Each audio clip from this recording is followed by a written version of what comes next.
नमस्कार दोस्तों। मेरा नाम अंशुल वर्मा है। मैं आज फिलहाल ही में सीजीपीएससी प्रीलिम्स की परीक्षा हुई है 2020 की। उसके प्रीलिम्स का पेपर वन डिस्कस करना चाहता हूँ। और इसका मोटिव यही रहेगा कि मैं आपको अपनी जो बेसिकली जो स्ट्रेटजी है मेरी प्रीलिम्स एग्जाम को टैकल करने की, उसको आपके साथ शेयर करना चाहता हूँ। तो इसके लिए हमने पेपर वन का सेट सी लिया है। इस वाले वीडियो में हम सिर्फ पेपर वन की बात करेंगे और फॉर एग्जाम्पल के लिए सेट सी लिया। तो आगे बढ़ते हैं हम लोग नेक्स्ट स्लाइड की तरफ। सबसे बेसिक स्ट्रैटेजी मैं अपने एग्जाम की बताना चाहता हूँ, इसको मैंने कैसे फेस किया। तो मैंने आपके साथ पहले शेयर किया है कि सबसे ज्यादा इम्पोर्टेंट इस एग्जाम को, प्रीलिम्स की परीक्षा को देने के लिए ये है कि हम प्रीवियस ईयर के क्वेश्चंस को, सबसे पहला तो ये है कि प्रीवियस ईयर के क्वेश्चंस को सही तरीके से और इस तरह से तैयार करें कि अगर वो सवाल हमारे पास आता है तो वो हमसे गलत नहीं होना चाहिए। मैंने अपने पिछले वीडियो में आपको 3 कारण इसके बताए हैं कि हमको प्रीवियस ईयर क्वेश्चन को करना क्यों है। सबसे पहला कारण तो यही है क्योंकि इसको सब करते हैं। एक साल से भी पढ़ने वाला इंसान भी पढ़ता है, 2 साल से भी पढ़ने वाला बच्चा पढ़ता है, और लोग जो 6-6 7 साल से पढ़ रहे हैं वो भी प्रीवियस ईयर को बनाते हैं। तो हमको, क्योंकि हमारे को उन तक पहुंचना है, ऐसा सवाल ना हो कि भाई जो हम नहीं कर पाए और उन लोग कर लिए। इसीलिए सबसे पहला कारण ये है क्योंकि इसको सब करते हैं। दूसरा कारण प्रीवियस ईयर के क्वेश्चन को लगाने का ये है कि इससे क्या होता है कि इनडायरेक्टली या डायरेक्टली कुछ क्वेश्चंस रिपीट हो जाते हैं। अगर वो डायरेक्टली रिपीट हो गया तो अच्छा है, वो सेम सवाल ही आ जाता है, या तो उसका कोई और फॉर्म या कोई और डायमेंशन रिपीट होता है। और तीसरा कारण इसमें यह है कि जब हम प्रीवियस ईयर्स को लगाते रहते हैं तो हमारे अंदर एक अंडरस्टैंडिंग डेवलप होती है कि भाई जब इस तरह का सवाल आया है तो इसी के साथ साथ जुड़ा हुआ ऐसा कोई और सवाल भी आ सकता है। ये एक अंडरस्टैंडिंग डेवलप होती है, एक एप्टीट्यूड डेवलप होता है जो कि हमको आने वाले सवालों को प्रिडिक्ट करने में हेल्प कर सकता है। तो इसीलिए सबसे इंपॉर्टेंट हमारी प्रीलिम्स की स्ट्रेटजी में ये होना चाहिए कि हम प्रीवियस ईयर क्वेश्चंस को सॉल्व करें। उसके बाद दूसरा होता है हमारा स्टडी मटेरियल। अब क्योंकि मैं एक इंग्लिश मीडियम का स्टूडेंट हूं और मैंने बहुत ज्यादा छत्तीसगढ़ की तैयारी नहीं करी थी, तो मैं सबसे बेसिक सोर्सेज ही यूज करता था जो जो मार्केट में इजीली अवेलेबल हो, और फिर से वही मटेरियल यूज करता था जो कि सब करे। ऐसी चीज जो सब पढ़ रहे हैं, मैं नहीं चाहता मैं उसको मिस कर दूं। इस तरह का मैं स्टडी मटेरियल चूज कर सकता है। तो मार्केट में मेरे हिसाब से जो बेसिकली स्टडी मटेरियल की जो चीजें हैं वो भी 3 हिस्सों में डिवाइडेड है। सबसे पहले तो स्टैटिक हिस्सा, जो कि हमारे थ्योरी के क्वेश्चंस को बनाने में मदद करेगा, चाहे वो छत्तीसगढ़ हो या फिर इंडिया का जनरल स्टडीज हो। इसके साथ साथ किसी भी कोचिंग के मटेरियल हो सकते हैं। कोई भी कोचिंग अगर आप करते हैं तो उसके भी आप टेक्स्ट नोट्स और उसको यूज कर सकते हैं। तीसरा हुआ करंट अफेयर की मैगजीन्स। ये 3 हिस्से हैं जो हमको करना है। करंट अफेयर्स लिख दीजिए। ये करंट अफेयर्स भी अगर हम देखें तो फंडामेंटली नॉर्मल करंट अफेयर्स की मैगजीन आती है। उसके साथ साथ कुछ ऐसे डॉक्यूमेंट्स होते हैं जो गवर्नमेंट रिलीज करती है ऑन एन एनुअल बेसिस, जिसको हमें पढ़ना जरूरी है। उसमें से सबसे पहला है अपना इकोनॉमिक सर्वे जो ईयरली आता है, हमारे स्टेट का बजट जो रिलीज होता है। उसके बाद कुछ मैगजीन्स होती हैं सरकार की, जैसे इस बार हम संबल जो रिलीज होती है स्टेट गवर्नमेंट से, संबल नाम की एक मैगजीन है। आप उसको पढ़ें, आप जानते होंगे कुछ लोग इसको। इसमें योजनाएं दी होती हैं और सरकार के द्वारा जितने भी काम किए जा रहे हैं पूरे साल में, उसका एक विवरण होता है इसमें। तो इसको करें। अब इसके सिवा जो स्टेट से रिलेटेड या नेशनल न्यूज में जो चीजें हैं करंट अफेयर्स की, उसमें उसके लिए मैं आपको सजेस्ट करूंगा कि आप, एक अर्जुना नाम की किताब आती है। फेब्रुवरी में हमारा एग्जाम होता है, जनवरी में अर्जुना की 2 एडिशन आ जाते हैं। 2 एडिशन मतलब एक होता है नेशनल लेवल का और एक होता है स्टेट लेवल का। मेरे हिसाब से अगर आप इस एग्जाम को, इस प्रीलिम्स की परीक्षा को निकालना चाहते हैं तो इतने स्टडी मटेरियल की चीजों के साथ आप अच्छे से कर सकते हैं। और स्टैटिक हिस्से के लिए अगर आप मैं स्टडी मटेरियल बताऊं तो सबको पता है, सब यूज करते हैं, हरिराम पटेल की छत्तीसगढ़ की एक किताब आती है, और वो मेरे ख्याल से प्रीलिम्स निकालने के लिए बहुत सफिशिएंट सी चीज है। अगर आप कोई कोचिंग के भी स्टडी मटेरियल यूज करते हैं आप उसको भी कर सकते हैं, पर वही है कि आप हरिराम पटेल इसलिए यूज करिए क्योंकि सब इसको इससे पढ़ते हैं। और हम जब क्वेश्चंस डिस्कस करेंगे तो मैं आपको कुछ ऐसे सवाल दिखा दूंगा जो कि सीधा इसी से निकाले गए हैं। तो दूसरा हुआ स्टडी मटेरियल, मेरे ख्याल से पीवाईक्यू और स्टडी मटेरियल। और तीसरा जो मेरे हिसाब से और भी ज्यादा इम्पोर्टेंट एक एसेंस है इस प्रीलिम्स की परीक्षा को निकालने का, वो है कि हम मॉक टेस्ट दें, हम टेस्ट सीरीज लगाएं इसकी। इसलिए नहीं क्योंकि हमको उसमें उससे बहुत कुछ मिलेगा, पर क्योंकि जो प्रीलिम्स का जो पेपर होता है उसमें सही करने के लिए और भी कई सारी चीजें होती हैं, ऐसे स्किल्स हमें चाहिए होते हैं जो कि हमको सीधा अगर पेपर देने जाएंगे तो उसको हम एड्रेस नहीं कर पाएंगे। कि जब हमको दो सवाल मतलब किसी क्वेश्चन में डाउट है तो उसको हम कैसे बनाएं, या फिर ऐसा सवाल आए जो भाई हमको पता ही नहीं है, कभी सुने ही नहीं, हम क्या करें। ये इन सब चीजों को सॉल्व करने के लिए और अपने आप में कॉन्फिडेंस लाने के लिए होता है टेस्ट सीरीज। इसके आपके इसमें कितने नंबर आते हैं वो ज्यादा इंपॉर्टेंट है नहीं, आप इसको देते हैं और इसी उस मूड में देते हैं कि आप फाइनल एग्जाम दे रहे हैं, वो जरूरी है। तो ये तीन चीजें हुई। इसके सिवा और भी इस पेपर को जो एसेंस वाली बातें होती हैं छोटी छोटी, उसको मैं आपको क्वेश्चंस के साथ साथ ही बताता जाऊंगा, पर ये चीजों को मैं चाहूंगा कि आप अच्छे से नोट करें और इनको कहीं लिख लें। अपनी हर एक जैसे आपके पास अभी 3 महीने हैं, तो अपनी पढ़ाई को इन्हीं 3 पॉइंट्स के हिसाब से ही डिवाइड करें और उसको याद रखें। अब हम आते हैं अपने क्वेश्चन पेपर्स की तरफ, जो पिछले साल का जो क्वेश्चन पेपर था। नॉर्मल जो क्वेश्चंस इसके पहले एग्जाम्स हुए थे उससे थोड़ा अलग आया था पेपर, क्योंकि इसमें जो इंडिया का जनरल जो 50 सवाल आते हैं इंडियन जनरल स्टडीज से, वो थोड़े से अनप्रिडिक्टेबल थे और नॉर्म्स को उसमें तोड़ा गया था। इसके पहले जैसे क्वेश्चंस आते थे उससे थोड़े अलग आए। अब मैं आपको इसी पेपर को, क्योंकि मैंने इसके पहले वाला भी पेपर दिया था 2019 वाला, उसमें मैं प्रीलिम्स निकाल नहीं पाया था, अनसक्सेसफुल था। तो मैं चाहूंगा कि जो मैंने स्ट्रैटेजी बनाई है उसको इस पेपर को अच्छे से देने के लिए उसको मैं आपके साथ पहले बताना चाहता हूँ, क्वेश्चंस देखने से पहले। तो सबसे पहले तो पहला पॉइंट मैं आपको ये बताऊंगा कि पेपर को अप्रोच कैसे करें। हमारे पास मेरे ख्याल से 2 घंटे का समय रहता है 100 सवालों को बनाने के लिए। इसमें से 50 सवाल होते हैं इंडिया के जनरल स्टडीज के, और बाकी के 50 सवाल होते हैं छत्तीसगढ़ की जनरल स्टडीज से। इसी में हिस्ट्री, ज्योग्राफी, सोसाइटी सब कुछ आ जाता है। हमको इस 2 घंटे के एग्जाम में जो इसकी शेड्यूलिंग होती है इस 2 घंटे में, वो बहुत ज्यादा इंपॉर्टेंट होती है।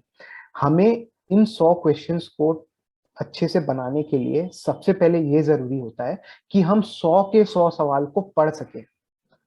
अब शुरू में ही तो हम 100 के 100 सवाल पढ़ नहीं सकते, इसीलिए हम कोशिश करेंगे कि शुरू के 40 से 45 मिनट में अपनी अप्रोच को इस तरह से बनाएं कि पहले 45 से 50 मिनट में मैंने सारे 50 सवाल बना लिए, 100 सवाल को पढ़ लिया है मैंने। जब मैं उन 100 सालों को पढ़ूंगा तो मुझे उस पेपर का लेवल पता चलेगा।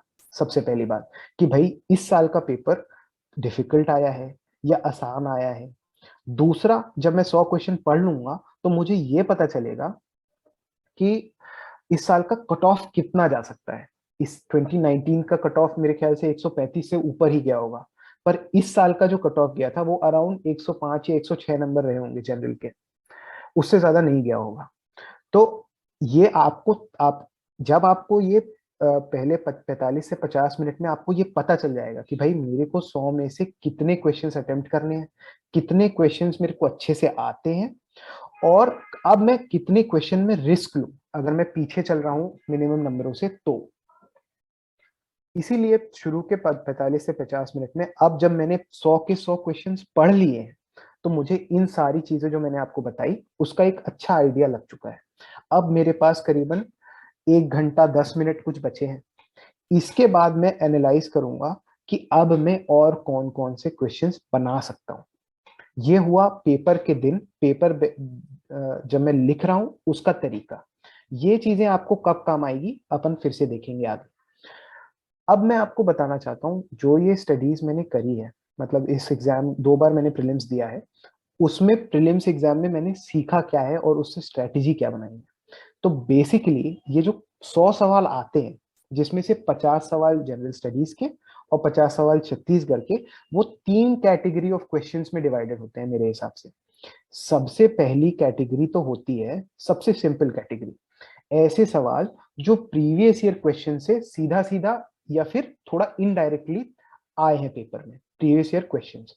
उसके बाद दूसरी कैटेगरी ऐसी होती है जो सवाल हमको स्टैंडर्ड टेक्स्ट बुक से मिल जाते हैं, और स्टैंडर्ड टेक्स्ट बुक्स के साथ साथ किसी के कोचिंग मटेरियल भी हो सकते हैं, या तो करंट अफेयर्स का जो मैंने मटेरियल बताया है उसमें से आ जाते हैं।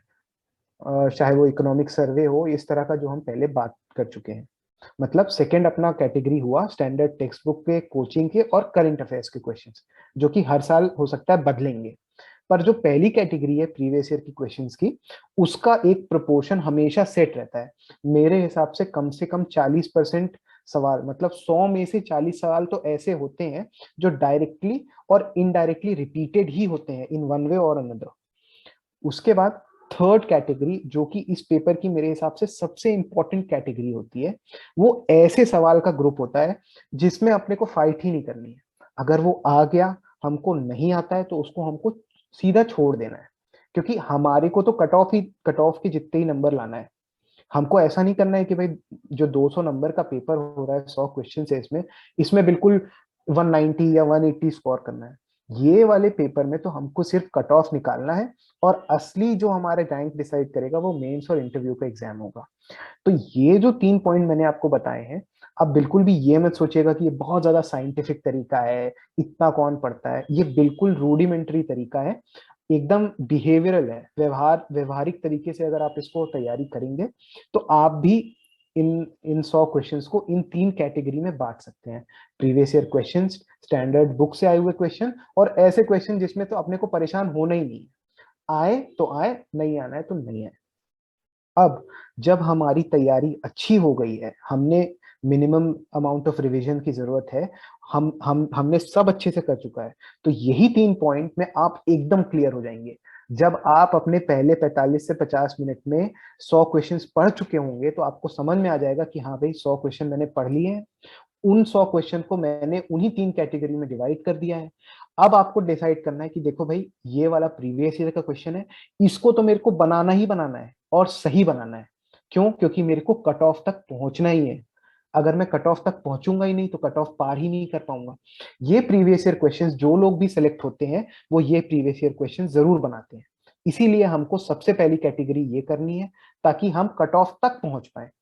उसकी बात की बात हुई जो अपना सेकेंड पॉइंट है, हम जो ऐसे क्वेश्चन जो स्टैंडर्ड बुक से आते हैं, जब हम 100 क्वेश्चन पढ़ चुके हैं, तो हमको ये वाली कैटेगरी के भी क्वेश्चंस पता चल जाएंगे कि भाई ये वाला नया क्वेश्चन आया है, पर ये मेरा पढ़ा हुआ है, इसको मैं बनाऊंगा। उसके बाद तीसरी कैटेगरी, क्योंकि हमें बहुत ज्यादा प्रेशर होता है पेपर देते समय, काफी एब्सर्ड या नए सवाल देख के हमको काफी ज्यादा विचलित होते हैं कि भाई ये क्या आ गया पेपर में। तो उसके लिए भी हमको पहले से ही प्रिपेयर होना है कि भाई हाँ, ऐसी कैटेगरी के भी क्वेश्चन आएंगे जिनको मेरे को सीधा सीधा छोड़ देना है। इस कट ऑफ को पार करने के लिए ये मेरी कोई मदद नहीं करेंगे। उसको हम कुल मिला के आसानी से छोड़ सकते हैं बिना किसी टेंशन के, और स्मूथली बड़े मोटिवेटेड तरीके से पेपर दे सकते हैं, बिना कॉन्फिडेंस को लूज किए हुए। अब जब आपकी तैयारी अच्छी होगी, जितनी अच्छी तैयारी, जितना अच्छा रिवीजन, इन तीनों कैटेगरी में उन सवालों को बांटना उतना ही आसान हो जाएगा। जिस समय आपको पता चल जाएगा कि हाँ भाई 100 क्वेश्चन मैंने पढ़ लिए, इन 3 कैटेगरी में मैंने उनको बांट लिया, आपको आसानी से आइडिया लग जाएगा कि भाई इस साल का तो पेपर टफ आया है, या इस साल का पेपर बहुत आसान आया है। कट ऑफ ऑलमोस्ट मान लो 120 जाएगा या 150 जाएगा, 105 जाएगा, जो भी जाएगा, आपको इन तीनों कैटेगरी ऑफ क्वेश्चंस को देख के उसको आराम से आइडेंटिफाई कर लेंगे कि भाई कितना जाएगा। अब जैसे ये थर्ड कैटेगरी है, जो सवाल हमको छोड़ने हैं, जब आपने इतने अच्छे से तरीके से तैयारी करी है, कैटेगराइजेशन कर लिया है, तो आपको पता है कि भाई ये सवाल उटपटांग आया है। अगर अगर ये मेरे को नहीं आता तो मोस्ट ऑफ द लोगों को नहीं आता होगा, मैं इसको बड़ी आराम से छोड़ सकता हूँ। कोई बना भी रहा है तो बनाए, जिसको 150 लाना है वो इसको बनाएगा, उससे हमको कोई मतलब नहीं है, क्योंकि वो थोड़ी ना डिसाइड कर रहा है हमारी रैंक या हमारे नंबर। हमको तो सिर्फ कट ऑफ पार करना है, तो उस कैटेगरी को हम आराम से छोड़ देंगे। अब बच्चे दो कैटेगरी जिसको हमको अटेम्प्ट करने हैं, प्रीवियस ईयर क्वेश्चंस वाले सवाल और स्टैंडर्ड बुक से आए हुए सवाल। इन दोनों को हमको कैसे भी करके, इन्हीं दोनों को खेल के हमारे स्कोर को मैक्सिमाइज करना है। क्योंकि मेरे हिसाब से इस बार का जनरल का कट ऑफ 105 106 गया होगा, तो इस एनालिसिस को, इस पेपर को जब हम डिस्कस करेंगे, इस चीज को दिमाग में रखेंगे कि भाई हमको 150 105 नंबर तक पहुंचना है, उससे ज्यादा हमको फाइट ही नहीं करनी, एकदम मिनिमम वाली अप्रोच लेके चलना है, ताकि आपका प्रिपरेशन 6 महीने का भी हो या 3 महीने का या 6 साल का भी हो, आप कट ऑफ को बस पार कर लें। अब अपन चलेंगे क्वेश्चंस देखने। तो ये सबसे पहली कैटेगरी का है, जो पहले 50 सवाल या पहले या दूसरे सेट के हिसाब से वैरी करते हैं। जो जनरल स्टडीज इंडिया का पोर्शन है, उसमें से ऐसे सवाल देखते हैं जो कि PYQs हो। ऐसे सवाल को हमको शुरू के 40 से 45 मिनट में ही बना देना है, पढ़ते साथ ही हमको बन जाना चाहिए, उसी समय हम पेपर में मार्क करेंगे। जरूरी नहीं है कि हम उसी समय गोले वोले भरेंगे, आप 40 से 45 मिनट बाद जब अपने क्वेश्चन पेपर में पूरा भर लें, उसके बाद आप बोले आराम से भर सकते हैं, बहुत समय रहेगा आपके पास। तो हम अब एक एक करके ये क्वेश्चंस देखते हैं इस कैटेगरी वाले। देखिए, सबसे पहला सवाल है, a party can be recognised as a state party when. ये बिल्कुल ही बेसिक सवाल है। अगर आप घटना चक्र सॉल्व करेंगे पॉलिटी के, तो आपको ये सवाल किसी ना किसी रूप में मिल जाएगा। यही सवाल ना मिले, पर ये जो इसके 4-5 जो मेरे ख्याल से क्राइटेरिया होते हैं for a party to be recognised as a state party by the election commission, उसके कई सारे पॉइंट्स दिए होते हैं। सीधा का सीधा लक्ष्मीकांत की किताब अगर आप पढ़ते हैं, स्टैंडर्ड जो बुक है, उससे आप इसको कर सकते हैं। और अगर आप बुक नहीं भी पढ़ रहे हैं, मान लीजिए आपको 3 महीने में इतना समय नहीं मिला कि आप इतनी बड़ी बुक पढ़ पाए, तो अगर आप सिर्फ घटना चक्र सॉल्व कर रहे हैं, उसमें आपको ये पॉइंट, यही सेम सवाल नहीं मिले, पर ऐसा कोई ना कोई सवाल जरूर मिल जाएगा। अगर छत्तीसगढ़ के सवाल में, छत्तीसगढ़ के PSC में ना आया हो, तो किसी ना किसी की PSC में आया ही होगा, यूपी हुआ, बिहार हुआ, या फिर UPSC में भी हो जाए, ये सवाल आपको उसी के उसी तरीके से मिल जाएगा। उसके बाद अपन देखिए सेकंड सवाल आते हैं। अब इसमें क्वेश्चन 40 लिखा है क्योंकि उसको स्क्रीनशॉट लेके मैंने चिपकाया है। ये सवाल भी देखिए, ये करीबन प्रीवियस ईयर के उसमें क्वेश्चन नंबर 40 किसी ना किसी फॉर्म में आया ही हुआ होगा। और इतना बेसिक सवाल है राइट टू प्रॉपर्टी को लेकर, कि ये अगर आपने पॉलिटी बिल्कुल भी नहीं आती, आप प्रीवियस ईयर ही पढ़ के चले गए, तो भी आपको ये समझ में आ जाएगा कि भाई ये फंडामेंटल राइट थी पहले, अब इसको हटा दिया गया था 1978 में। अब ये किस तरह की राइट है, ये लीगल राइट है कि कॉन्स्टिट्यूशनल राइट है, या जैसी भी राइट हो, ये आपको प्रीवियस ईयर की बुक को ही सॉल्व करके इसका आंसर आपको पता चल जाएगा। ऐसे सवाल, मैं आपको फिर से बता रहा हूं, हम गलत करना अफोर्ड नहीं कर सकते, क्योंकि जब ऐसे सवाल जो सब बना रहे हैं उसी को हम गलत कर देंगे, तो कट ऑफ तक पहुंच ही नहीं पाएंगे। ऐसा ही अपन अगले सवाल को देखते हैं। ये 36 सवाल जो सेट सी में था, who had presided over the inaugural session of all India trade union congress held in 1920। ये भी same to same previous year की किताब का, प्रीवियस ईयर का सवाल है, किसी ना किसी PSC में ये आया ही हुआ है। अगर आप इसको देखेंगे तो इसका मेरे ख्याल से लाला लाजपत राय जी ने इसको वो किया था, प्रिसाइड किया था। या इसके आंसर क्या है उस पर अभी अपने को नहीं जाना है, क्योंकि अब यही पेपर सेम तो फिर आने नहीं वाला। पर इसके पीछे जो लॉजिक मैं आपको बताना चाह रहा हूं, उस पर प्लीज ध्यान दीजिए। मैं बताना चाह रहा हूं कि प्रीवियस ईयर के क्वेश्चन से ये सवाल किसी ना किसी फॉर्म में लिया गया है, ये इसका मोटिव है हमारे सेशन का। क्वेश्चन नंबर 22 देखिए, एसिड रेन। अब एसिड रेन लूसेंट की बुक हो या घटना चक्र हो या जो भी कोई किताब हो प्रीवियस ईयर की, ये सवाल उसमें जरूर रहता ही रहता है। और अगर आपने प्रीवियस ईयर नहीं बनाया है तो भी अपने बेसिक तैयारी करिए, उससे भी आपको पता चल जाएगा कि नाइट्रिक एसिड से भी बनता है और सल्फ्यूरिक एसिड से भी बनता है।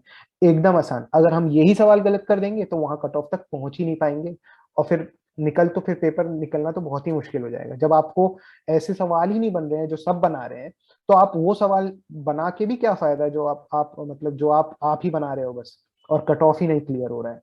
इसके बाद अगला सवाल देखते हैं, who was the first president of British India association. अब ये भी इतनी बार आया होगा, कम से कम 3 4 5 बार तो ये सवाल आया ही होगा। यूपीपीएससी में ही 3 4 बार आ गया होगा ये सवाल। इसमें बिल्कुल भी कुछ नहीं करना है, राधाकांत देव आंसर है। और we can not afford to get confused. अगर आप इसी सवाल में कंफ्यूजन हो जा रहे हो तो ऐसे सवाल जो आपको नहीं आते उसके लिए आपको सोचने का समय ही नहीं मिलेगा। तो रिवीजन आपका प्रीवियस ईयर का इतना ज्यादा होना चाहिए कि आपको भाई ऐसे सवाल जो रिपीट हो रहे हैं उसमें सोचने की ही जरूरत ना पड़े। First president British India association, आपको पता होना चाहिए भाई, मेरी दिमाग में इमेज होनी चाहिए कि ये तो मैंने प्रीवियस ईयर में पढ़ा है, प्रीवियस ईयर का सवाल आया, राधा कांदेव आंसर है, इससे सिवा कुछ सोचना ही नहीं। तो हमारे जो पेपर में ऐसे सवाल आए थे, ये उनके सिर्फ मैंने 5 का एग्जाम्पल लिया है, ऐसे बहुत सारे सवाल थे जनरल स्टडीज के। मेरे ख्याल से 5 10 15 सवाल और रहे होंगे जिसको हम प्रीवियस ईयर की किताब को ही पढ़ के, और पढ़ना मतलब यही नहीं कि भाई प्रीवियस ईयर का वो ही पढ़ लिया कि क्वेश्चन ही पढ़ के गया हूं। जब हमने प्रीवियस ईयर के क्वेश्चन को पढ़ा और उसमें ये आइडेंटिफाई किया कि भाई स्टेट पार्टी को किसी भी पार्टी को स्टेट पार्टी की तरह रिकॉग्नाइज होने में क्या क्राइटेरिया मांग रहा है, तो मैं अब जाऊं और उसकी थ्योरी पढूं कि क्योंकि प्रीवियस ईयर में एक बार पूछ चुका है तो फिर से पूछेगा, इस बार मैं इसी से रिलेटेड जो भी सवाल हो उसके लिए तैयार हूं। ये हुआ ऐसे, इस छोटा सा सेट है सिर्फ 5 सवालों का, ऐसे ही बहुत सवाल थे हमारे पेपर में। अगर आप अब जाएं, मैं सजेस्ट करूंगा कि आप जाइए उस पेपर को फिर से देखिए और आइडेंटिफाई करिए कि ऐसे सवाल इंडिया के जनरल स्टडीज के पीवाईक्यू में कौन कौन से थे जो कि इनडायरेक्टली और डायरेक्टली रिपीट हुए। और जब आप अपनी टेस्ट सीरीज सॉल्व करेंगे तो इसी अप्रोच के साथ उसको पेपर में दीजिएगा, ताकि आप जब मेन एग्जाम दे तो ये प्रोसेस ही आपके लिए बहुत आसान हो जाए। इसके बाद अपन नेक्स्ट कैटेगरी ऑफ क्वेश्चन में आते हैं, जनरल स्टडीज के ऐसे सवाल जो स्टैंडर्ड बुक से या करंट अफेयर्स के मटेरियल जो मैंने आपको सजेस्ट किया उससे बन जाए। तो सबसे पहले देखिए, ये पेपर गोल्ड वाला क्वेश्चन है। अब आपको ध्यान होना चाहिए, अगर आप एक अच्छे स्टूडेंट हैं तो आपने मेंस की तैयारी भी करी होगी। मेंस की तैयारी में पेपर 7 में आपको पता होगा कि इंटरनेशनल ऑर्गेनाइजेशंस बहुत इंपॉर्टेंट होते हैं, उसमें सिलेबस का हिस्सा है। जब आप उसको पढ़ रहे हैं तो आप आईएमएफ भी पढ़ेंगे, इंटरनेशनल मॉनेटरी फंड। तो उसके बाद आपको पता चलेगा कि भाई आईएमएफ जो होता है इसको पढ़ना है हमको।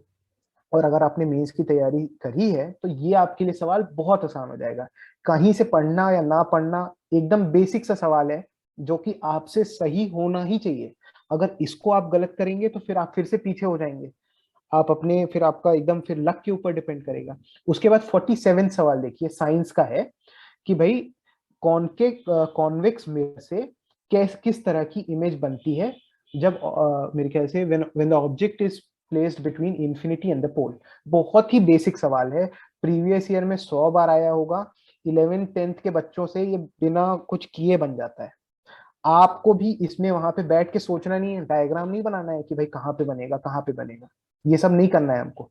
आपको रटा नहीं है तो डायग्राम बना सकते हैं अगर आप समझे हुए हैं, पर क्योंकि ये अपनी टेक्स्ट बुक का सवाल है, स्टैंडर्ड्स के एनसीईआरटी में मिलेगा, ऐसे सवाल हमको गलत नहीं करने हैं। तो ये भी हमको 100% इसको सही करना है। उसके बाद हम क्या करेंगे, अगला सवाल देखिए, इसमें क्या लिखा हुआ है, 42nd question, 4 rivers have been mentioned, इसको आप डिक्रीजिंग ऑर्डर ऑफ रिवर की लेंथ से अरेंज करिए। तो इसको आप पढ़ेंगे ना तो इसमें देखिए डिक्रीजिंग ऑर्डर लगा है, क्वेश्चन में मार्क कर दीजिए कि क्या पूछा है, डिक्रीजिंग ऑर्डर पूछा है। किसके डिक्रीजिंग ऑर्डर पूछा है, लेंथ के हिसाब से डिक्रीजिंग ऑर्डर पूछा है। तो एकदम बेसिक सवाल है ये, आपसे ये बनना ही बनना चाहिए। अगर आप नहीं बन रहा है तो फिर से आप पीछे हो जा रहे हो। जब आप इसको बनाओगे, इरिस्पेक्टिव ऑफ इसका आंसर क्या हो, ए हो बी हो डी हो, इस तरह के सवाल हमसे बनने चाहिए। उसके बाद ये देखिए question number 17, in which amendment of the constitution Indian forest were transferred from state list to the concurrent list. अब मैं आपको एक्चुअली इंग्लिश वाला ही मैंने लिया है क्योंकि मैं इंग्लिश ही पढ़ता था। इंग्लिश वाला ही, मैं इंग्लिश मीडियम का हूँ तो इंग्लिश वाला ही क्वेश्चन पढ़ता था। आप इसके साथ हिंदी वाला सवाल भी देख सकते हैं, कोई डिफरेंस नहीं आएगा अप्रोच में, हिंदी हो चाहे इंग्लिश। अब क्या है कि काफी नया टाइप का सवाल है, नॉर्मली हम इस चीज को नहीं पढ़ते कि Indian forest were transfer from state list to the country कब हुआ होगा। पर इसमें ऑप्शंस देखिए, 41st, 42nd, 43rd, 45।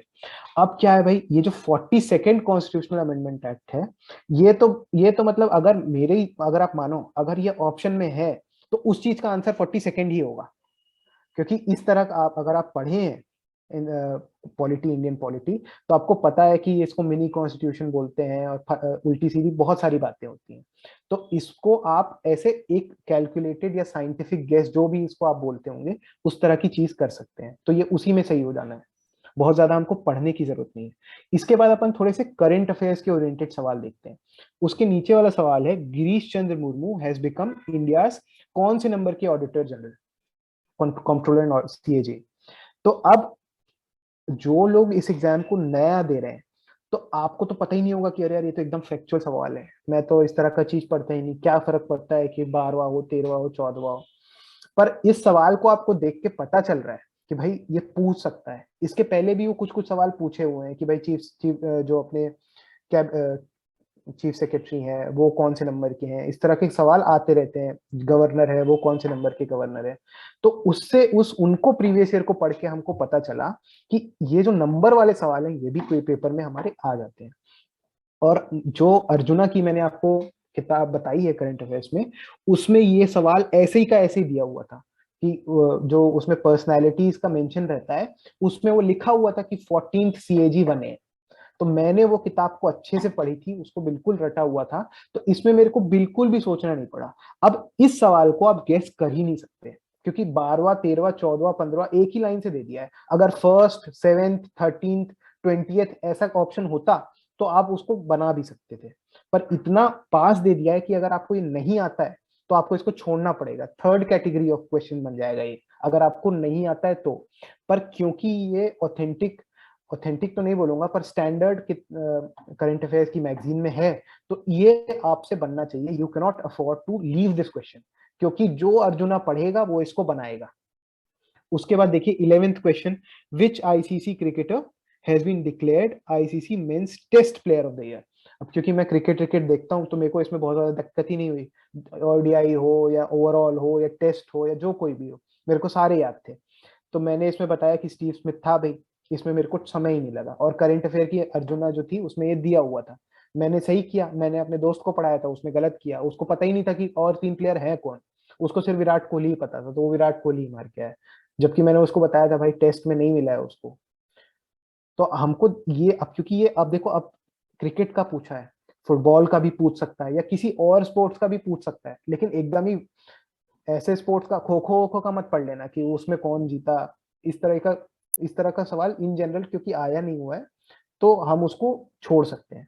इसके बाद देखो, India's rank on world economic forums global gender gap index 2020, ये भी करंट अफेयर्स का है। एक सवाल इस कैटेगरी का आता ही आता है कि ये जो रिपोर्ट्स निकलती हैं उसमें इंडिया की रैंक क्या है या फर्स्ट में कौन है, इस तरह की चीजें हमको करनी है। ये भी अर्जुना में दिया हुआ था, इसको भी हम छोड़ नहीं सकते, इसको बनाना है हमको। उसके बाद देखो करंट अफेयर्स का सवाल, which Indian has been awarded with special humanitarian award. अब ये सोनू सूद जी ने लॉकडाउन के समय में खूब सारा काम किया था, अगर आप नहीं भी पढ़े हुए होते तो ये आपसे बनना चाहिए था। अनफॉर्चुनेटली मेरा गलत हुआ था ये, पर ये भी उसकी मैगजीन में था। आपको इसको कैसे, अब इसको आप गलत कर दोगे कि सोनू सूद, हाँ यही नहीं आपको समझ में आया, तो फिर बहुत मुश्किल होगी। न्यूज में काफी आया था ये, और जो लोग तैयारी नहीं कर रहे हैं उनसे भी बन गया होगा ये सवाल, ऐसा सवाल था। तो इसको अपने को करना है, इसको अपने को सही बनाना है, इसको we can not afford to let go, या फिर we can not afford to miss on marks. और गलत कर दिया तो फिर तो और ही नेगेटिव मार्क्स हो जाएंगे। अब आते हैं अपन थर्ड कैटेगरी ऑफ सवालों में। ये ऐसे सवाल हैं जिसको we can afford to leave. Afford to leave क्यों बोल रहा हूं, क्योंकि नेगेटिव मार्क्स मिलते हैं अगर आप इसको गलत कर देते हैं तो सबसे पहले मैं आपको, देखो पहला सवाल क्या पूछा है कि नंबर ऑफ, मतलब कौन सी स्टेट में कितने बार प्रेसिडेंट रूल लगा हुआ है। स्टेट्स के नाम लिखे हुए हैं और उसके साथ साथ कितनी बार लगा है वो भी लिखा। अब भाई ये बहुत ज्यादा फैक्चुअल सवाल है।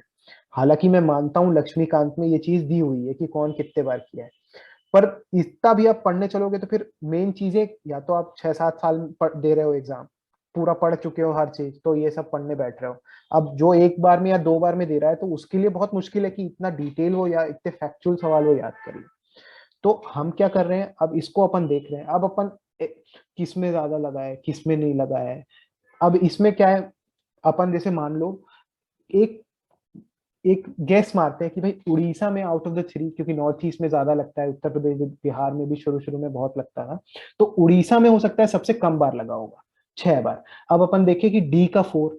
अब डी का 4 देखिए, ए ऑप्शन भी है, बी ऑप्शन भी है, सी ऑप्शन भी है। अब फंस गए अपन, बोले भाई अब 3 में कैसे तुक्का मारूंगा मैं। तो अब तो मैं जानता ही नहीं, क्योंकि अब 9 और 10 और 8 तो इतने पास पास भी हैं कि मेरा सही होने का चांस ज्यादा है गलत होने से। तो फिर मैंने इसको छोड़ दिया था कि भाई मैं नहीं मार सकता इसको, मेरे से नहीं होगा। अगर आपको पता ही है कि भाई हाँ यूपी में 9 बार लगा है तो आप प्लीज इसको अटेम्प्ट कर लीजिएगा। पर ऐसे ये सवाल ने हमारा कट ऑफ मेरा ये छोड़ दिया हुआ था। अगर मैं गलत भी कर दिया होता तो भी मेरा कट ऑफ इससे मेरे मेरे कट ऑफ पास करने में इससे कोई भी दिक्कत नहीं होती। इसके बाद आप क्वेश्चन नंबर 30 देखिए। अब ये क्या चल रहा है, पाइपलाइन ट्रांसपोर्ट है, उसको डिक्रीजिंग ऑर्डर में जमाइए। अब ये कौन कौन सी लाइन है, इसमें एक आध दो का मैंने जैसे नाम जरूर सुना होगा, पर इस चीज का तो मेरे को आइडिया ही नहीं है कि कौन सा लंबा है, कौन सा छोटा है और कौन सा, मेरे को बिल्कुल भी इसका आइडिया ही नहीं था। तो मैं इसको आउटराइट छोड़ दिया कि मैं इसमें तो मैं खेल ही नहीं सकता, मेरे को कुछ आना ही नहीं है इससे। और होप आप मेरे को मानोगे नहीं, बहुत सारे लोगों को भी नहीं आता होगा ये, क्योंकि वो सब भी स्टैंडर्ड किताबें पढ़ के जा रहे हैं। कोई एक आध आदमी इसको बना भी दिया होगा सही, तो उससे अपनी फाइट है ही नहीं, अपने को फाइट है कट ऑफ से। उसके बाद फोर्थ क्वेश्चन में आइए, राजा रवि वर्मा एक फेमस पेंटर थे मॉडर्न एज के, उनका जन्म कब हुआ था। अब इसमें देखिए ऑप्शन देखिए, 1848, 1858, 1868, 1878। अरे बाप रे, तब अगर ऐसा ऑप्शन दिया होता कि भाई 1368 या दूर दूर के ऑप्शन दिए होते तो आप इसको हो सकता है कुछ कि हाँ भाई मॉडर्न टाइम्स के थे अभी अभी के, तो हम इसमें कुछ लगा सकते थे। लेकिन ऑप्शन ऐसा दे दिया है कि वो चाहता है कि इसको छोड़ दो आप मतलब वो नहीं चाह रहा है कि इसको बनाओ। तो हम भी इसको क्वेश्चन को रिस्पेक्ट देंगे कि हाँ भाई तू अच्छा सवाल है या फिर जैसा भी सवाल है, हम इसको सीधा छोड़ देंगे।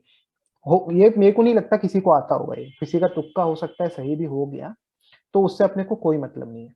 अब अपन दूसरे टेस्ट जो क्रिकेट से दूसरा सवाल है पेपर का, which of the following has been the maximum number of time out on zero in both innings of a match in test cricket. इतना ऐसे तो ट्रिविया का सवाल है, हर्षा भोगले से बनेगा ये शायद तक। हम लोग इतना क्रिकेट देखे, हमसे ना बनने वाला ये कैसे होगा कैसे नहीं होगा अपने को नहीं। अब मैं बोला कि यार थोड़ा बहुत तो जानते हैं इसमें, मतलब इसका कॉम्प्लेक्सिटी सुनो। सबसे ज्यादा नंबर बार होगा पहला पॉइंट, उसके बाद जीरो में आउट हुआ है दूसरा, दोनों इनिंग में आउट हुआ है वो भी टेस्ट क्रिकेट में। अरे बाप रे, ये तो मतलब हर्षा भोगले बनाएगा इसको, हम बना सकते हैं। पर अब इसको मैं बोला कि यार इतना जानते हैं क्रिकेट के बारे में, ये भी नहीं बना तो बहुत मुश्किल होगी। तो इसमें मैंने ऑप्शन पढ़ना चाहा, सनत जयसूर्या, स्टीफन फ्लेमिंग। ये दो तो बैट्समैन थे, ओपनिंग बैट्समैन, तो ये सबसे ज्यादा बार जीरो में आउट नहीं हो सकते, तो मैंने इनको हटा दिया। स्टीवन फ्लेमिंग को जानता हूँ, न्यूजीलैंड के थे। सनत जयसूर्या श्रीलंका के हैं, वो जीरो में बहुत ज्यादा बार आउट नहीं हुए होंगे। अब इसमें देखो थर्ड ऑप्शन, CS मार्टिन, पूरा नाम भी नहीं लिखा है। एक प्लेयर को मैं जानता था, क्रिस मार्टिन, जो न्यूजीलैंड का था, पर मैं उसमें उस समय इतने प्रेशर में था कि मैं पहचान नहीं पाऊं कि ये CS मार्टिन है कौन। मेरे को पता ही नहीं, याद ही नहीं आ रहा था कि ये है कौन प्लेयर। मैं देखा मुथैया मुरलीधरन, मैं बोला कि मुथैया मुरलीधरन तो हो सकता है बॉलर रहे होंगे, सॉरी बॉलर थे, तो हो सकता है ये बैटिंग वैटिंग भी कुछ बहुत ज्यादा खास करते नहीं थे। तो मेरे को लगा सबसे ज्यादा बार तो भाई यही आउट हुआ होगा जीरो में, मैंने इसमें मारा मुथैया मुरलीधरन, पर मेरा रॉन्ग हो गया और आंसर था CS मार्टिन। तो अब इसमें क्या हुआ कि ऐसा सवाल जो मेरे को लग रहा था कि आता है वो मेरा गलत हो गया, नेगेटिव। तो आप भी ऐसी गलती दोबारा ना करें और इसको डिसाइड करें कि भाई ये सवाल तो मेरा आउट ऑफ द लीग ही है, मेरे को नहीं है, इतना मुश्किल सवाल पूछ रहा है, पूछने वाला पता नहीं क्या सोचा होगा वो, मतलब इसको छोड़ना है हमको, उस कैटेगरी का सवाल है। इसके बाद आप आइए क्वेश्चन नंबर 21, इसको मैंने हिंदी में भी डाला है और इंग्लिश में भी डाला है। तो ये इसलिए मैंने डाला है क्योंकि इसका भी एक अपना महत्व है। इसको अपन जब इंग्लिश में पढ़ते हैं, what will be the decreasing order of the following biosphere reserve from the point of view of length. अब from the point of view of length, मैं बोला लेंथ के हिसाब से ये कैसा सवाल है, खूब परेशान हुआ लेंथ लेंथ। उसके बाद मैंने इसको हिंदी में पढ़ा, उसके पहले ही शब्द में लिखा हुआ है क्षेत्रफल। क्षेत्रफल मतलब तो एरिया होता है, इसमें इसने इंग्लिश में लेंथ लिख दिया है। और खूब परेशान हुआ मैं कि कौन सा कैसे होता है कौन सा नहीं होता है। तो जो इंग्लिश मीडियम वाले हैं वो प्लीज इंग्लिश के सवालों को हिंदी में भी पढ़ें और इसी प्रैक्टिस बनाए कि जल्दी जल्दी। तो क्षेत्रफल के अनुसार, अब इसके बाद भी इसमें इसमें जो जो ऑप्शन दिए हैं, मेरे को इसमें बिल्कुल भी आइडिया नहीं था कि कौन सा एरिया के हिसाब से बड़ा है। मेरे को लोकेशन वोकेशन पता थी, विशेषता पता थी, पर इतना ज्यादा नहीं पता था कि भाई एरिया में कौन सा बड़ा है कौन सा छोटा है। किसी को अगर पता हो कि भाई गल्फ ऑफ मन्नार सबसे बड़ा है तो हो सकता है वो इसको मार सकता है, अटेम्प्ट कर सकता है, पर मुझे ये नहीं पता था। तो मैंने इसको उस कैटेगरी में डाला जो कि मुझे छोड़ना है। उसके बाद अपन आते हैं क्वेश्चन नंबर 35 में। When was the Tripuri session of Indian congress held in which Netaji Subhash Chandra Bose was elected as president. अब इंग्लिश में देखो ये सवाल कितना अच्छा है। अपने को पता है मेरे ख्याल से त्रिपुरी और हरिपुरा या 38 या 39 में से कोई एक इसका आंसर होगा। मेरे को आता था ये सवाल, पर इसको जब मैं हिंदी में पढ़ता हूं तो इधर तो इलेक्टेड लिखा है, उधर लिखा है मेरे ख्याल से मनोनीत लिखा होगा उसमें, नॉमिनेटेड। अब दोनों सवाल में थोड़ा सा डिफरेंस हो गया, इधर इलेक्टेड हो गया, मतलब डिफरेंस क्या, दो अलग अलग बातें हो गई। तो अब मैं समझ गया था पेपर में कि भाई ये जो चीज है ये पक्का विलोपित होने वाली है, क्योंकि हिंदी में कुछ और लिख दिया है और इंग्लिश में कुछ और। तो मैं समझ गया था कि भाई ये तो मेरे 2 नंबर गए। पेपर में ही मेरे को पता चल गया था कि ये तो पक्का, इधर मनोनीत लिखा है इधर इलेक्टेड लिखा है, ये पक्का जाएगा। फिर भी मैंने इसको मार्क तो किया ही था कि भाई करना तो पड़ेगा करके। पर आपको पेपर में हमारे 100 क्वेश्चन में से 3 क्वेश्चन ऐसे थे जो विलोपित भी हुए हैं। तो आपको पेपर देते समय दिमाग में रहना चाहिए कि हाँ भाई हो सकता है सवाल ही गलत हो या ऑप्शन गलत हो या फिर ये ऐसा सवाल हो कि वो विलोपित हो जाए। तो उस चीज का भी हमको ध्यान रखना है। तो मैंने जो पहली कैटेगरी, जो ये 3 कैटेगरी के क्वेश्चंस हैं जीएस के, उससे उन तीनों को आपके साथ डिस्कस किया। अब मैं आपको छत्तीसगढ़ के भी ऐसे ही कुछ क्वेश्चंस रखूंगा आपके सामने, जो इन्हीं 3 कैटेगरी ऑफ क्वेश्चंस में आप डिसाइड कर सकते हैं। तो सबसे पहला तो फिर वही से ऐसे सवाल छत्तीसगढ़ के हिस्से के जो सीधा का सीधा प्रीवियस ईयर से आए हो या सीधा नहीं भी आए हो तो किसी ना किसी तरीके से वो प्रीवियस ईयर से ही उठाए गए हो। सबसे पहला सवाल देखिए, गोधन न्याय योजना के ऊपर है। अभी खूब अच्छे से, बहुत फेमस स्कीम है। प्रीलिम्स में भी सॉरी प्रीलिम्स में आया होगा कि नहीं पता, मेंस में इसका सवाल आया था पिछले बार। उसके बाद ऐसे लिखने भी आया था और 2-3 सवाल और आए थे मेंस में। तो ये स्कीम एकदम फ्लैगशिप टाइप की स्कीम थी। इसकी डेट मुझे पता होनी चाहिए। और अगर आपको लगता है कि डेट क्यों याद करूं, मैं क्या कर लूं, तो भाई पेपर में क्योंकि सवाल आता है तो याद तो आपको करना पड़ेगा और सब इसको करेंगे। तो इसको मेरे को बनाना है। उसके बाद दूसरी स्कीम देखिए, नरवा गरुआ गुरुआ बाड़ी, ये वाली स्कीम, ये भी प्रीवियस ईयर में किसी ना किसी तरीके में आई है। इसके ऊपर भी मेरे ख्याल से ऐसे या क्वेश्चन पहले आ चुका है। तो ये भी हमको पता होना चाहिए, स्वराजी गांव योजना के तहत हुई है भाई, इसको मैं बनाऊंगा। और सब इसको मार्क करके आए होंगे, जितने लोग कभी कट ऑफ पार हुआ है सब इसको मार्क करेंगे, मैं आपको बताता हूँ। उसके बाद ये देखिए, ये यूथ डॉर्मेट्रीज का क्वेश्चन आया है, बड़ा ही पॉपुलर है कल्चर से छत्तीसगढ़ के। ऐसे सवाल आते ही रहते हैं। अगर मेरे ख्याल से बिरहोर का होगा ये, बिरहोर, बिरहोर से ना पूछा हो या किसी ना किसी ट्राइब का युवा गृह आपसे पूछता ही पूछता है। और ये स्टैंडर्ड बुक्स में भी आपको मिलेगा ही मिलेगा। तो प्रीवियस ईयर में जब कोई एक यूथ डोमेट्री का क्वेश्चन आया तो हमारे दिमाग में घंटी बजनी चाहिए कि भाई जब एक ट्राइब का यूथ युवा गृह आया है, यूथ डोमेट्रीज आई हैं, तो किसी भी ट्राइब का पूछ सकता है, उसको अपन याद कर लें। उसके बाद अगला question, which song is considered as the king of Chhattisgarhi folk songs. Culture का बहुत पॉपुलर क्वेश्चन है, ददरिया इसका आंसर है, आपको भी पता होगा। हम आंसर्स के वो उस पे नहीं जा रहे हैं, हम इसके एनालिसिस के पीछे जा रहे हैं कि ये क्वेश्चन आया है, पहले भी आ चुका है, किसी ना किसी एग्जाम में आया ही है। तो इसको अपने को गलत नहीं करना है। अगर हम इसी को गलत कर देते हैं तो पहले ही पीछे हो जा रहे हैं। उसके बाद, who among the following is famous for Bharthari ज्ञान। अब ये सवाल इस साल भी आया, इसके पिछले साल भी आया, उसके पिछले साल भी आया, 3 साल से आ रहा है शायद ये सवाल। तो इसको मेरे को गलत ही नहीं करना है। क्योंकि सब इसको सही करेंगे, प्रीवियस ईयर का क्वेश्चन है ये। सुरुज बाई खांडे जी इसका आंसर है, इसको हमको सही करना है। उसके बाद question number 52, in which district इक्लामा आयरन ओर इज प्रेजेंट। अब ये जो सवाल है, छत्तीसगढ़ क्योंकि एक मिनरल रिच स्टेट है, तो मिनरल से एक ना एक सवाल तो कोई पेपर में आना ही आना है, तो मैं इसके लिए तैयार रहूंगा। और ये खुद इकलामा या चेलिकामा ये जो जगह है, इसके ऊपर 3-4 बार सवाल पूछा जा चुका है। इसका आंसर कबीर धाम है, इसको अपने को सही करना ही करना है। इसके बाद according two year 2011 2011 census mail literacy कितनी है। अब ये भी उस कैटेगरी का क्वेश्चन है जो हर साल पूछा ही जाता है, छत्तीसगढ़ के सेंसस से सवाल पूछा ही जाता है, और इस बार अभी नया सेंसस तैयार हो रहा है, तो उसके कारण फिर से सेंसस फिर से हाईलाइट हो जाता है। तो पुराने अभी, क्योंकि उनका नए वाले सेंसस का डेटा तो आया नहीं है, तो इस डेटा का इंपॉर्टेंस रिलेवेंस बहुत ज्यादा बढ़ जाता है। इसका हर एक डेटा, चाहे वो मेल लिटरेसी हो या कोई और चीज हो, हमको तैयार करनी ही करनी है, तो इसको अपने को सही करना है। उसके बाद देखो, छत्तीसगढ़ की ट्राइब से धुकू मैरिज के बारे में पूछा है, ऐसे ही पायसो टूर हो गया, गंधर्व विवाह, गुरावट विवाह, ऐसे सवाल आते ही रहते हैं, कंटिन्यूअसली आते ही हैं प्रीवियस ईयर क्वेश्चंस में। हम जब उसको देखेंगे तो हमको पता चल जाएगा कि हाँ भाई मैरिज पूछता है, हमको हर तरह की ट्राइबल मैरिजेस के बारे में पता होना चाहिए। इसका आंसर मेरे ख्याल से कोरवा होगा, तो उसको अपने को सही करना है। अब अपन आते हैं छत्तीसगढ़ के उन क्वेश्चन से जो हमको नॉर्मल स्टैंडर्ड बुक से मिल जाते हैं और करंट अफेयर्स के क्वेश्चन में दिख जाते हैं। इसका सबसे पहला सवाल देखिए, महानदी प्लेन्स जो है वो छत्तीसगढ़ के कौन से हिस्से में आती है।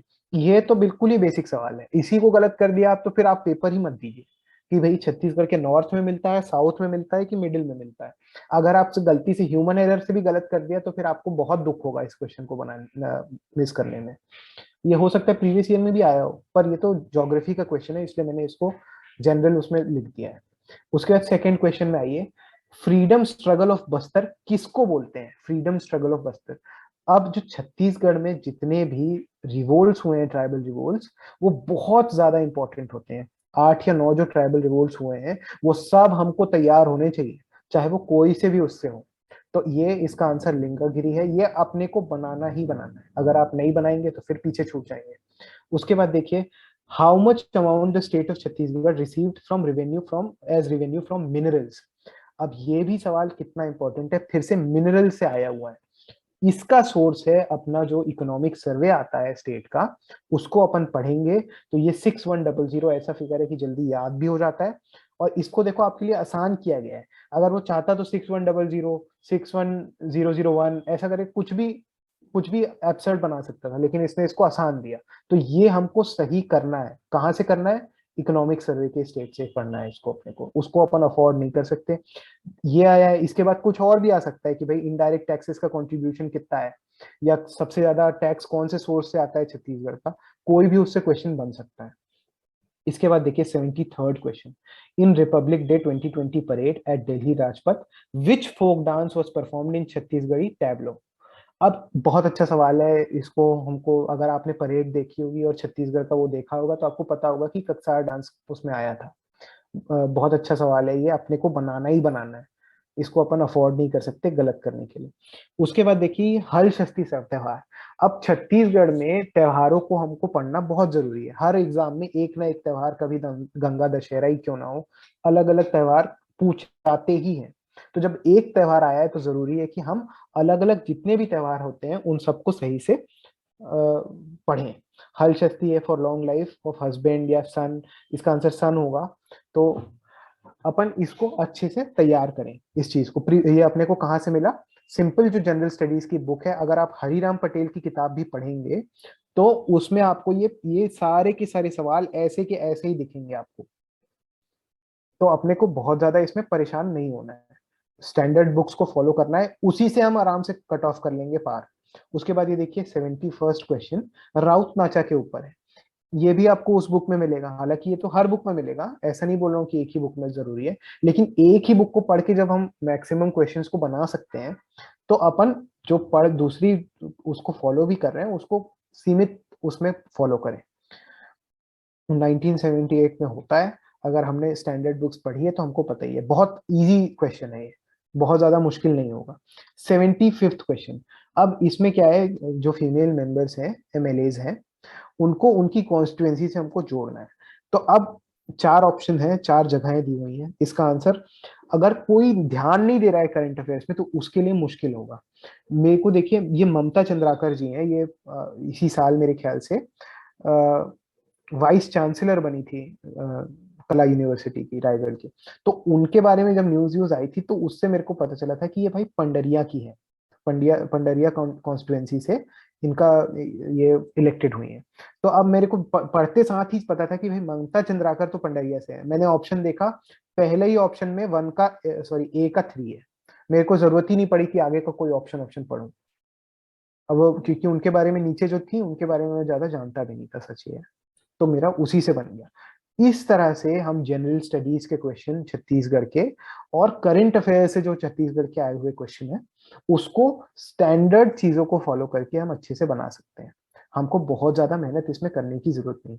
अब करंट अफेयर के सवाल इसलिए इतने कम है इसमें क्योंकि बहुत ज्यादा सवाल आए नहीं थे। पर मैं तो ये जो इकोनॉमिक सर्वे और बजट और इनसे जो क्वेश्चन बनते हैं, और अर्जुना की मैगजीन में इस तरह की जो भी चीजें होती हैं उसको मैं करंट अफेयर्स के अंदर ही मानता हूँ। उसको मैं अलग से स्टैटिक नहीं मानता।